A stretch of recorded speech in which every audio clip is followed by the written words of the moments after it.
After voting to pass the big budget bill, Ohio Senator John Husted sent a newsletter out to his constituents explaining his reasoning for approving the bill.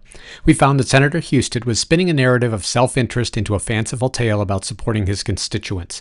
We break down his claims one by one and explain how he is twisting facts to comport with his preferred narrative. Husted's second claim is that the bill eliminates abuse of deceased people claiming Medicaid and requires able-bodied people to work at least 20 hours per week to receive their generous benefits. Republicans claim that Medicaid is not being cut. They claim to be saving through reductions in fraud, waste, and abuse. They've had ample opportunity via DOJ to expose Medicaid fraud, but failed to produce evidence of deceased enrollees or widespread fraud by those able to work. In contrast, KFF estimates that only 4% of those Medicaid recipients who are aged 19 to 64 and not receiving Social Security disability benefits would lose eligibility by not working.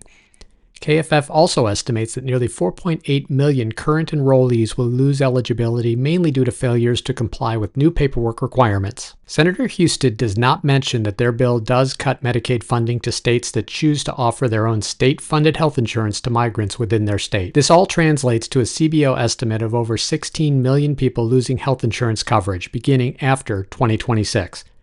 Reduced enrollment, combined with measures in the bill reducing payments to healthcare providers, are expected to result in the closure of most rural medical facilities, cutting off millions of Americans from access to healthcare.